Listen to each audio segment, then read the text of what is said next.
Así dijo el Señor: Paraos en los caminos y mirad, y preguntad por las sendas antiguas, cuál sea el buen camino, y andad por él, y hallaréis descanso para vuestra alma. Mas dijeron: No andaremos. Jeremías 6:16. Bienvenidos. Acompáñenme entonces, por favor, al capítulo 1 de la carta a los Efesios. Vamos a estar considerando este pasaje. La semana pasada vimos a partir del verso 7 hasta el 14 y creo que fue también pues de bendición para nosotros. Y hoy nos toca considerar del capítulo 1, el verso 15 hasta el 23. Dice, voy a leer a partir del verso 15. Dice: Por esta causa también yo, habiendo oído de vuestra fe en el Señor Jesús y de vuestro amor para con todos los santos, no ceso de dar gracias por vosotros, haciendo memoria de vosotros en mis oraciones. De entrada, lo que el apóstol Pablo está haciendo aquí es una oración por los hermanos en Éfeso. Dice que habiendo oído de la fe que tienen en el Señor Jesús y del amor para con todos los santos, dice: no ceso de dar gracias por vosotros, haciendo memoria de vosotros en mis oraciones. Algo que hacía comúnmente el apóstol Pablo por esta iglesia en Éfeso era dar gracias a Dios y también orar por ellos. ¿Para qué? ¿Cuál es el propósito de las oraciones? Dice al final del verso 16, haciendo memoria de vosotros en mis oraciones. Y vamos a ver en el verso 17 qué es lo que pedía el apóstol Pablo, qué es lo que le pedía a Dios a favor de estos hermanos de la iglesia en Éfeso. Dice: para que el Dios de nuestro Señor Jesucristo, el Padre de gloria, os dé espíritu de sabiduría y de revelación en el conocimiento de Él. Son dos cosas muy importantes que pide aquí el apóstol Pablo. Uno es la sabiduría y otro es la revelación en el conocimiento de Él. La sabiduría podemos entender que se refiere a que los hermanos en Éfeso comprendieran claramente las escrituras, que no hubiera dudas, que no hubiera confusiones, que no hubiera situaciones con las que ellos no supieran cómo interactuar, sino que pudieran comprender las escrituras. Dice: y de revelación en el conocimiento de Él, es decir, que podamos conocer a Dios de la mejor manera, de una manera más amplia cada vez.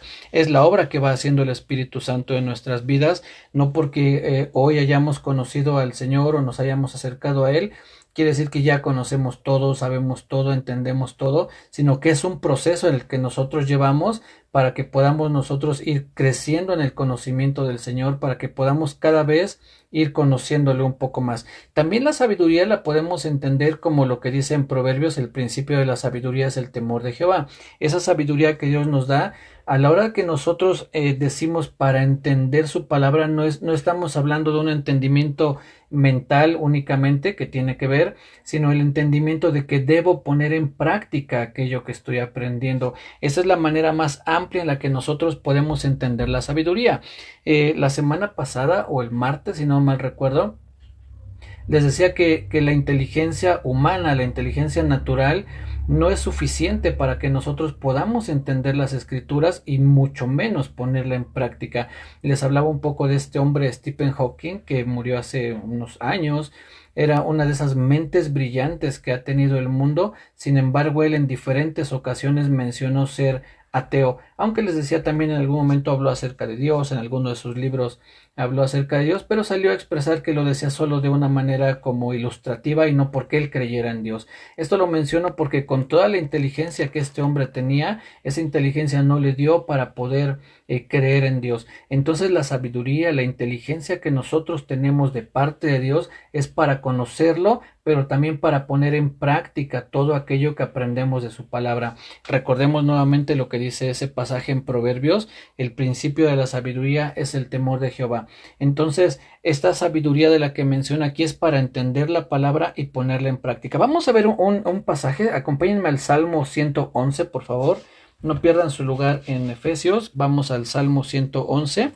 Es muy interesante e importante lo que menciona ahí, hablando acerca precisamente de la sabiduría y lo relaciona con el temor de Jehová. Y ahorita vamos a ver un poquito más adelante qué es, cómo podemos nosotros entender o aplicar el temor de Jehová. Salmo 111, y voy a leer lo que dice el verso 10. Dice: el principio de la sabiduría es el temor de Jehová. Buen entendimiento tienen todos los que practican sus mandamientos, su loor permanece para siempre. Vuelvo a leer, dice: el principio de la sabiduría es el temor de Jehová. ¿Qué es el temor de Jehová? ¿Cómo podemos entenderlo? No es un miedo a Dios, no es que le tengamos miedo a Dios, sino el temor de Jehová es lo que nos va a hacer obedecer a Dios, es lo que es esa reverencia que le tenemos, ese respeto que le tenemos a Dios para que podamos obedecer lo que Él dice. Si Él nos dice no matarás, entonces nosotros entendemos que no debemos hacerlo por ese respeto, por ese amor, por esa honra o temor que le tenemos a Dios. Por otra parte, si Él nos dice debes orar, entonces tenemos que orar. Recordemos que los mandamientos de Dios son positivos y negativos. ¿A qué me refiero con esto? Positivo es todo aquello que sí tienes que hacer y negativo es aquello que no tienes que hacer. No matarás, no mentirás, no dirás falso testimonio, no tomarás el nombre de tu Dios en vano. Esos son mandamientos en un término negativo o que te dicen que no hagas algo. Y los positivos es como honra a tu padre y a tu madre, acuérdate del día de reposo, por poner algunos ejemplos, ¿no? El que me guardará mis mandamientos, son cosas que sí tenemos que hacer. Entonces el temor de Jehová se resume en obedecer a Dios tanto en lo que no debo hacer como en lo que sí debo hacer. Y cuando el apóstol Pablo pide en oración a Dios que les dé sabiduría a los hermanos en Éfeso, lo que está diciendo en otras palabras es que puedan comprender las escrituras y ponerlas en práctica. Y dice al final del verso 10 que leímos del Salmo 111, dice: buen entendimiento tienen todos los que practican sus mandamientos. Ahí vemos la sabiduría y el temor de Dios expresados en esa frase, ¿no? Un buen entendimiento, es decir, que tú comprendas y pongas en práctica todos los mandamientos. Eso podemos entenderlo como sabiduría. ¿Cómo aplica a ti y a mí? Bueno, pues para ti y para mí es lo mismo. Ese espíritu, el Espíritu Santo que mora en nosotros, es quien nos da el entendimiento para poder comprender las escrituras, pero más allá, ponerlas en práctica. ¿Podría alguien con una inteligencia natural entender lo que dice la Biblia? Podríamos decir, bueno, sí, tal vez la inteligencia le dio para entender qué es lo bueno y lo malo, pero esa sabiduría, insisto, o inteligencia humana no le va a llevar a ponerlo en práctica. Se necesita la obra del Espíritu Santo en nosotros para entender, pero también para poner en práctica, para poder atender a todo lo que Dios nos está diciendo, ¿sí? Regresemos a Efesios, por favor. Efesios capítulo 1, y acabo de leer el verso 17, dice: para que el Dios de nuestro Señor Jesucristo, el Padre de gloria, os dé espíritu de sabiduría y de revelación en el conocimiento de Él. Es necesario el Espíritu Santo para que tú y yo podamos tener esa sabiduría y esa revelación en el conocimiento de Dios. Y después dice en el verso 18 de qué manera se manifiesta tanto la sabiduría como la revelación en el conocimiento de Dios. Dice: alumbrando los ojos de vuestro entendimiento. Sin esa obra, sin la obra del Espíritu Santo, nuestro entendimiento está a oscuras, es decir, está apagado, y uno sabe que en la oscuridad uno no puede ver o puede ver muy poquito, apenas se alcanza uno a ver en la oscuridad. Necesitamos esa luz, esa iluminación que viene también de parte del Espíritu Santo para que podamos nosotros entonces ver claramente las escrituras.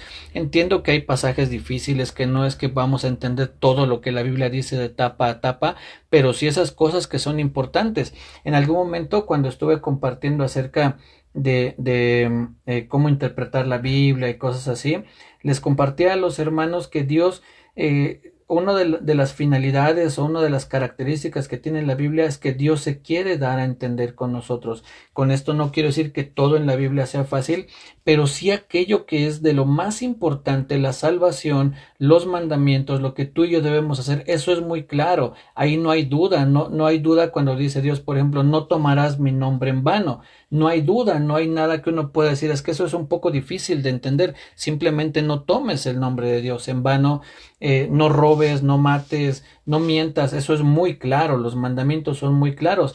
Hay otros temas como en cuanto al arrebato, si es antes, durante o después de la tribulación, si el arrebato y la segunda venida son un mismo evento, que son un poco complicados de entender, pero no depende nuestra salvación de eso. El final o el resumen de ese tipo de posturas es que tenemos que estar siempre preparados, ya sea el arrebato antes, de la tribulación, durante la tribulación o al final de la tribulación. Lo que tú y yo tenemos que hacer es estar siempre preparados. Pero son temas secundarios que tienen importancia, claro, pero que no depende de ellos nuestra salvación. Todo aquello que es tocante a nuestra salvación es muy claro, ahí no hay dudas, ahí no hay nada que uno pueda decir, no entiendo muy bien a qué se refiere con que no robe o no mate, o que si yo lo amo, guardo sus mandamientos. Es muy claro, si amamos al Señor Jesús, vamos a obedecer lo que nos está diciendo, ¿no? Entonces, cuando dice aquí en el verso 18, alumbrando los ojos de vuestro entendimiento, dice después, para que sepas cuál es la esperanza a que Él os ha llamado. ¿Cuál es la esperanza, mis hermanos, que tenemos en Dios? ¿Cuál es el real? Vean que no dice las esperanzas, dice la esperanza, mencionando una sola. Nuestra esperanza que nosotros tenemos es la salvación de nuestras almas, el poder estar con Dios. Hay quien en algún momento enfoca como una esperanza el ser rico, como una esperanza el tener salud, como una esperanza tal vez ser conocido, es decir, ser famoso, pero no es eso a lo que se refiere. Quiero decirles que esa esperanza que nosotros tenemos es el que podamos tener la salvación de nuestras almas. Y hay muchos pasajes que nos hablan de eso, pero quiero enfocarme en un libro para no ir de estar yendo a muchas partes de la Biblia. Si me acompañan a Tito, por favor, a la carta que escribe el apóstol Pablo a Tito. En Tito tiene 3 capítulos y en los 3 capítulos el apóstol Pablo le habla a Tito acerca de esta esperanza. Vamos a ver lo que dice Tito 1, del 1 al 3. Dice: Pablo, siervo de Dios y apóstol de Jesucristo, conforme a la fe de los escogidos de Dios y el conocimiento de la verdad, que es según la piedad, en la esperanza de la vida eterna, la cual Dios, que no miente, prometió desde antes del principio de los siglos, y a su debido tiempo manifestó su palabra por medio de la predicación que me fue encomendada por mandato de Dios nuestro Salvador. Pero vean lo que dice el verso 2, en la esperanza de la vida eterna, la cual Dios, que no miente, prometió desde antes del principio de los siglos. ¿Cuál es la esperanza que tenemos tú y yo? La vida eterna. En otras palabras, la salvación de nuestra alma. No estamos esperando necesariamente cosas aquí en la tierra. Vuelvo a decirlo, si Dios nos prospera, gloria a Dios. Si Dios nos sana, pues gloria a Dios. Pero nuestra esperanza no está puesta en este mundo. Nuestra esperanza es la vida eterna. Esa vida eterna gloriosa al lado de nuestro Señor, de nuestro Dios, al lado del Espíritu Santo en su reino. Esa es la esperanza que nosotros tenemos. Después, en el capítulo 2, aquí mismo de Tito, versos del 11, voy a leer a partir del verso 11 hasta el 14, dice lo siguiente: verso 11 dice: porque la gracia de Dios se ha manifestado para salvación a todos los hombres, enseñándonos que renunciando a la impiedad y a los deseos mundanos, vivamos en este siglo sobria, justa y piadosamente, aguardando la esperanza bienaventurada y la manifestación gloriosa de nuestro gran Dios y Salvador, Jesucristo. Entonces nuevamente menciona aquí en el verso 13 la esperanza bienaventurada. ¿Cuál es la esperanza? Pues nuevamente la vida eterna. Seguimos esperando, dice aquí, aguardando la esperanza. No es algo que ya hayamos recibido, sino que estamos esperando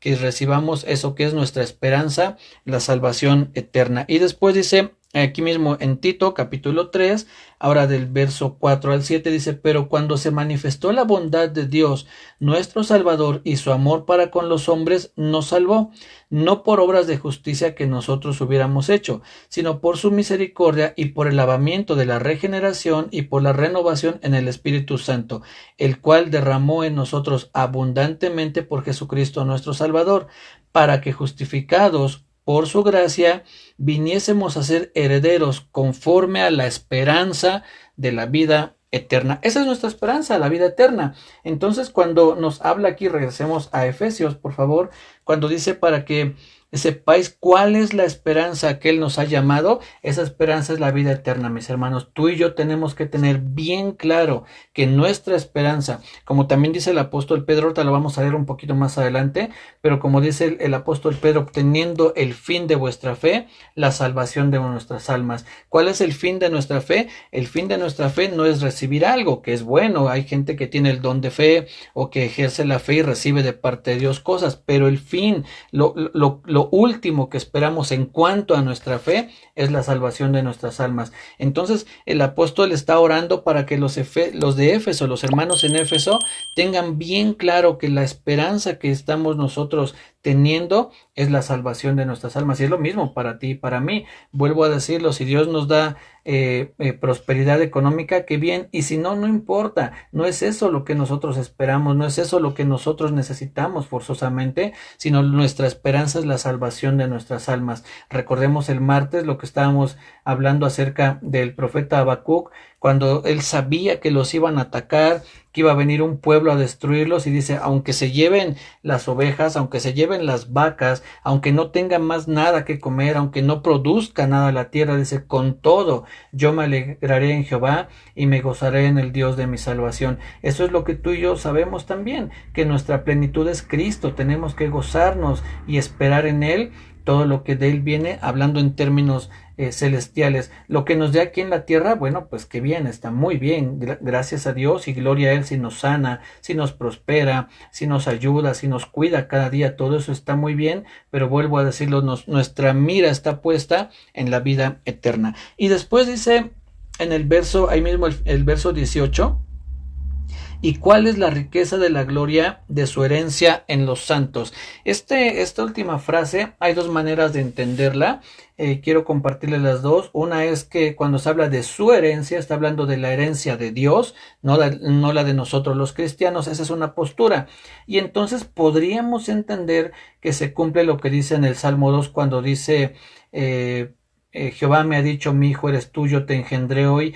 Pídeme y te daré por herencia a las naciones y como posesión tuya los confines de la tierra. Podríamos pensar que está relacionado entonces cuando ahí se dice pídeme y te daré por herencia a las naciones. La herencia en ese sentido del Señor Jesucristo somos tú y yo. O su posesión, también podemos entender herencia o posesión. Ahí dice pídeme y te daré por herencia a las naciones y como posesión tuya, ¿no? Entonces entendemos que podría referirse a la herencia de Dios o a la posesión de Dios que somos tú y yo. Recordemos que la Biblia dice que el Señor Jesucristo compró a la iglesia con su sangre, es la cual adquirió con su sangre. Entonces, ¿por qué Dios nos podría ver como una herencia y además como una herencia gloriosa? Porque ven lo que dice aquí. Dice, ¿cuáles las riquezas de la gloria de su herencia? Esa frase, la gloria de su herencia, es el esplendor de esa herencia, porque nosotros costamos la vida de su Hijo Jesucristo. De esa manera fuimos nosotros tasados o valuados. No había nada que pudiera pagar por la salvación de cada uno de nosotros, sino la sangre de nuestro Señor Jesucristo o su vida misma. Entonces Dios nos puede ver como esa herencia gloriosa que es la posesión que el Señor Jesucristo adquirió al precio de su sangre. Pero también podríamos entenderlo como la herencia que nosotros vamos a recibir.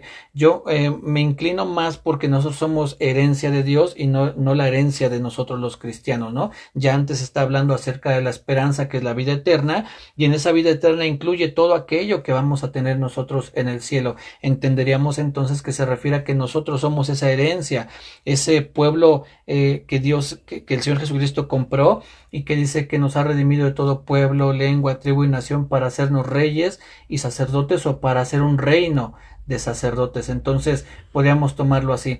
Pero también si nosotros nos enfocáramos en la herencia que nosotros vamos a recibir, que es pues nada más y nada menos que estar con Dios allá arriba en el cielo, tener esa la presencia misma de Dios es la más grande herencia que tú y yo podemos recibir. Ni siquiera va a ser estar en el cielo o ver las calles de oro, el mar de cristal, ver a los seres vivientes. Nada de eso se compara con estar en la presencia misma de Dios. Yo creo que estando allá arriba en el cielo ni nos vamos a acordar por el momento de las calles de oro, del mar de cristal, del trono. Yo creo que nuestros ojos van a estar enfocados en nuestro Dios, y eso es lo más grande, la herencia más impresionante, la herencia más gloriosa que tú y yo podemos tener, ¿no? Entonces es algo que también tú y yo debemos entender. Lo que vamos a tener allá arriba en el cielo no se compara. Dice el apóstol Pablo que las aflicciones del tiempo presente no son comparables con la gloria que nosotros ha de manifestarse, que es la presencia de nuestro Dios en su reino, ¿sí? Bien, sigamos avanzando. Dice después en el verso 19, aquí el apóstol Pablo, a partir del verso 17, cuando dice que él le pide a Dios que dé espíritu de sabiduría y de revelación, cuando comienza a decir para que podamos entender cuál es la esperanza, las riquezas y después de cuál es la supereminente grandeza de su poder, yo podría compararlo con una especie de esa ilustración que hacen con una bola de nieve, que arrojan una bola de nieve no muy grande y conforme va avanzando, va creciendo, va tomando velocidad, va tomando fuerza y cuando ya ha avanzado un buen tramo es prácticamente imposible detenerla.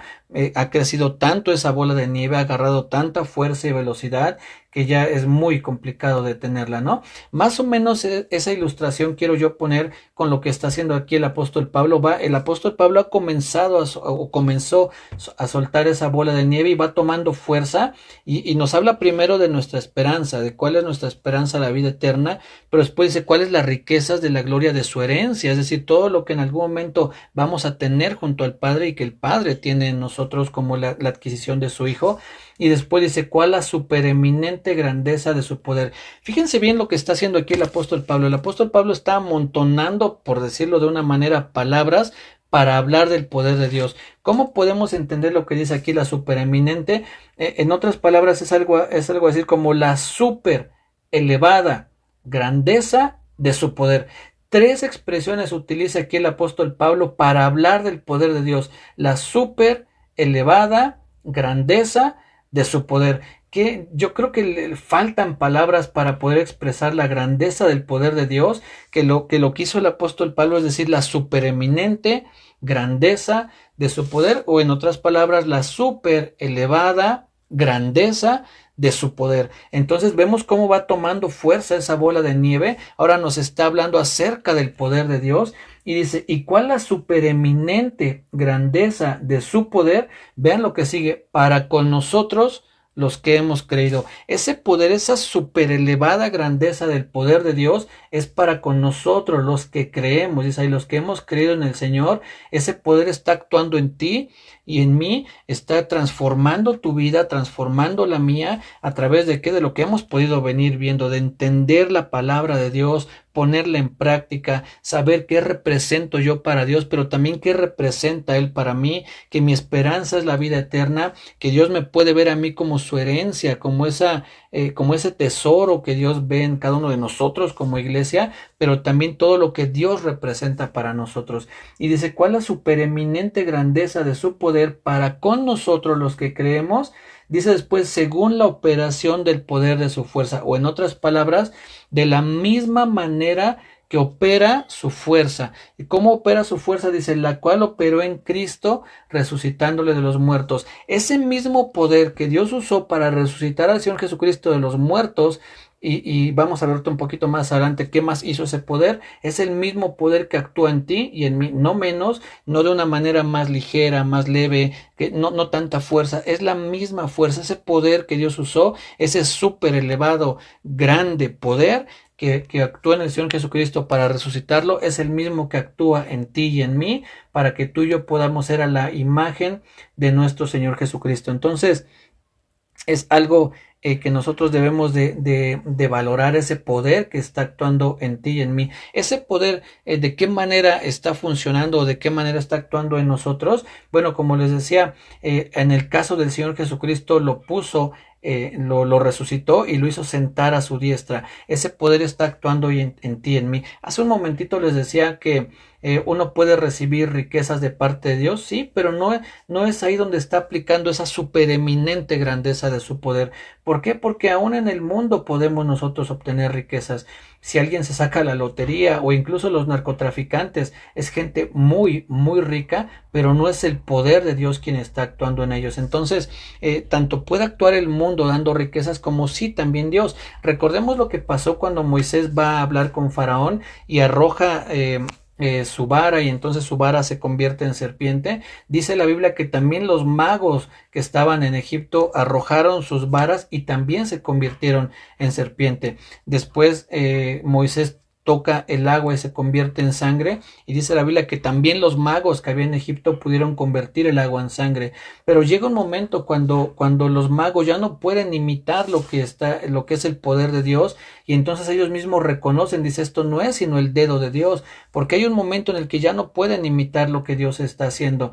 ¿Por qué menciono esto? Porque el mundo puede darte riquezas, sí, puede darnos riquezas. Dios también, Dios puede darnos riquezas y el mundo puede imitar esas riquezas. Dios nos puede dar salud, sí, claro, nos puede dar sanidad, y también el mundo a través de las medicinas o de de alguna otra cosa puede darnos salud, y también puede darnos, no sé, fama. Por ejemplo, un buen video en YouTube te puede hacer famoso y puede ser conocido en todo el mundo, pero hay un punto en el que el mundo ya no puede imitar el poder de Dios, y es para darnos salvación. El mundo nunca, jamás podrá darnos salvación, podrá darnos riqueza, salud, fama, pero nunca la salvación de nuestras almas. Es ahí donde aplica el poder de Dios a nuestras vidas, donde ese poder se vuelve incomparable, se vuelve súper elevado y grande, como dice el apóstol Pablo, o súper eminente grande, donde ya no, el mundo no puede imitar ese poder de Dios. Únicamente en Dios encontramos la salvación de nuestras almas. Y vean lo que dice entonces el verso 20, la cual el poder de esa fuerza operó en Cristo resucitándole de los muertos. Y voy a leerlo así para que podamos notar el énfasis que está haciendo el apóstol Pablo, cómo el apóstol Pablo se esforzó para darnos a entender lo grande que es el poder de Dios. Dice que ese poder, el poder de Dios, operó en Cristo resucitándole de los muertos, pero no solo resucitándole, sino que además lo sentó a la diestra. Dios sentó a su diestra al Señor Jesucristo, dice, en lugares celestiales, no en cualquier lugar, no en cualquier banca, en los lugares celestiales. Pero no solo lo resucitó y no solo lo sentó a su lado, sino que además lo puso sobre todo principado y sobre toda autoridad y sobre todo poder y señorío y sobre todo nombre que se nombra. Pero no solo en ese momento, sino dice, no solo en este siglo, sino también en el venidero. Fíjense cómo está aumentando, haciendo ver más grande ese poder. No solo lo resucitó, lo hizo sentar a su lado, pero no solo lo sentó a su lado, lo puso sobre todo principado, sobre todo poder, sobre toda autoridad. Dice, no solo ahorita, sino para siempre, no solo en este siglo, sino en el que ha de venir. Y dice también después, y sometió todas las cosas bajo sus pies. En otras palabras, no solo lo sentó sobre todo señorío, sino además sometió las cosas bajo sus pies. Dice, y lo dio por cabeza sobre todas las cosas a la iglesia. Nuevamente vemos esa grandeza de ese poder que no solo lo sentó, que no solo lo resucitó, sino que lo sentó sobre todo principado, poder y autoridad. Además, sometió todas las cosas bajo sus pies y además lo dio por cabeza sobre todas las cosas a la iglesia. Esa es la cabeza que te guía a ti y a mí como iglesia. Es ese hombre tan poderoso que Dios levantó, que resucitó, que lo sentó a su diestra, que le dio todo poder y autoridad. Recordemos que el Señor Jesucristo, cuando resucita y está con sus discípulos, les dice, toda autoridad me es dada en el cielo, o toda potestad me es dada en el cielo y en la tierra. Todo el poder, toda la potestad lo tiene el Señor Jesucristo. Él lo dijo, toda potestad me es dada en el cielo y en la tierra, en lo que vemos y en lo que no vemos, en lo espiritual y en lo terrenal, en todo tiene el Señor Jesucristo la potestad o la autoridad. Y después dice, y lo dio por cabeza sobre todas las cosas a la iglesia. Y vean lo que dice aquí, la cual es su cuerpo. Nosotros somos el cuerpo de Cristo y podemos entender esta unión tan fuerte que tenemos. Algo similar como cuando Dios crea a Adán y después de Adán sale Eva del costado de Adán, y dice Adán, esto ahora es hueso de mis huesos y carne de mi carne. Dice, por tanto dejará el hombre a su padre y a su madre y se unirá a su mujer y serán una sola carne. Así tú y yo somos uno con Cristo, estamos unidos. Cristo podría decir lo mismo, ellos son hueso de mis huesos y carne de mi carne, porque estamos unidos con Él, somos uno, somos su cuerpo. Y dice entonces, la cual es su cuerpo, y a mí esto me impresionó, la plenitud de aquel, la plenitud de Cristo es la iglesia. Con esto no quiero decir que sin la iglesia Cristo no sería pleno o no estaría completo, pero sí es una realidad que el Señor Jesucristo encuentra la plenitud o la satisfacción o su llenura en la iglesia. Esto lo podemos comparar con el libro del profeta Isaías, cuando dice en Isaías 53, verso 11, si no mal recuerdo, por ahí así, dice dice que verá el fruto de la aflicción de su alma y quedará satisfecho. Verá el fruto de la aflicción de su alma y quedará satisfecho. Esa satisfacción que encontró el Señor Jesucristo al ver el fruto de la aflicción de su alma, que es la iglesia, dice, quedó satisfecho, se sintió pleno, se sintió lleno, como cuando uno come y te sacias y quedas lleno, quedas satisfecho. Así se sintió el Señor Jesucristo al ver el fruto de la aflicción de su alma. Y en este pasaje de Efesios dice, en la cual es la plenitud de aquel, la plenitud de Cristo es la iglesia, su satisfacción, su llenura, su complemento. Por eso hace esa comparación también con Adán y Eva. Tú y yo, el Señor Jesucristo, cuando ve a su iglesia, que somos tú y yo, Él se siente satisfecho de su obra, Él se siente satisfecho de lo que está haciendo a través de cada uno de nosotros, por medio del Espíritu Santo, para, como vimos ya en los capítulos anteriores, para alabanza de la gloria de su gracia. Todo es para que Él se lleve la gloria, para que Él se lleve la alabanza, pero Él mismo se siente satisfecho, se siente pleno, se siente lleno cuando ve a su iglesia funcionando por medio de su obra, a través también de la palabra que estamos aprendiendo. Entonces, dice, la plenitud de aquel que todo lo llena, toda la iglesia es la plenitud, en ese sentido, la satisfacción de Cristo, pero después dice, de aquel que todo lo llena en todo. En otras palabras, podemos entenderlo así, en nosotros, el Señor Jesucristo ve en su iglesia satisfacción, esa plenitud, pero a su vez, la iglesia es plena, es llena, se siente satisfecha en Cristo, no en nadie más. Nada ni nadie puede darle plenitud, satisfacción o llenura a la iglesia si no es nuestro Señor Jesucristo. En Él vamos a encontrar esa plenitud, esa llenura, esa satisfacción. Por eso les mencionaba también hace un ratito que no son las riquezas, no es la salud, no es la fama, no es nada de eso lo que hace sentir al hombre pleno o lleno, sino es Cristo en quien encontramos esa plenitud, esa llenura, esa satisfacción. Dice aquí la plenitud de aquel que todo lo llena en todo. No hay nada más, no hay nadie más que pueda llenarnos, no hay nadie más que pueda hacernos tan satisfechos, tan llenos, tan plenos que el Señor Jesucristo. Dice, Él lo llena todo en todo. Y ahí es donde en algún momento podemos ver esa bola de nieve en su punto más grande, ¿no? La súper elevada grandeza de su poder que resucitó al Señor Jesucristo, que lo sentó en los lugares celestiales, lo puso sobre todo principado, sometió todas las cosas bajo los pies, lo dio por cabeza a la iglesia. Y después dice la plenitud de aquel que todo lo llena en todo. No hay más que decir. El Señor Jesucristo es todo en todos. Él lo llena todo. Es el eje central de la Biblia. Es el eje central de la historia. La historia está dividida en dos por el Señor Jesucristo. Antes y después de Jesucristo. La cuenta, digámoslo así, de los años comenzó nuevamente en Él. Venía un conteo, pero Él dividió la historia antes y después de Jesucristo. Esa es la grandeza, la plenitud de aquel que todo lo llena en todo. Él te llena a ti, me llena a mí, nos sentimos plenos en Él encontramos plena satisfacción, en Él no nos hace falta nada, como decíamos también de Habacuc, con todo yo me alegraré en el Señor y me gozaré en el Dios de mi salvación. Y el apóstol Pablo dijo algo muy similar cuando dice, he aprendido a tener hambre, a estar saciado, he aprendido a tener abundancia como a padecer escasez. Y después dijo, todo lo puedo en Cristo que me fortalece, o en otras palabras, Cristo es mi fortaleza. Con Él no necesito nada más. Puedo tener hambre y Cristo es mi fortaleza. Es Él quien me da esa fortaleza.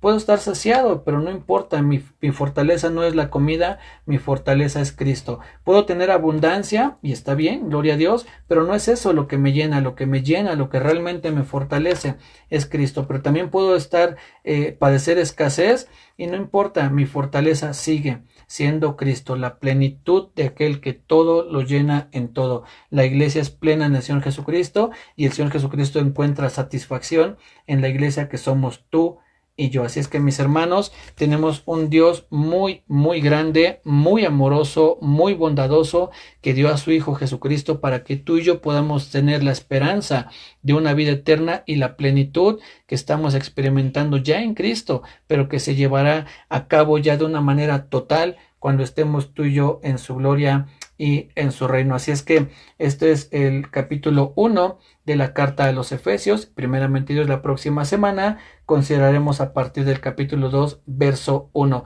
Que Dios les bendiga, que estén muy bien. Muchas gracias por haberse conectado. Que tengan un bendecido fin de semana. Nos saludamos el martes, primeramente Dios. Reciban un muy fuerte abrazo en nombre de Jesús y recuerden que el Señor Jesucristo es todo en nosotros y nosotros debemos de dar todo para Él. Que Dios les bendiga. Cuídense mucho. Esto fue Sendas Antiguas.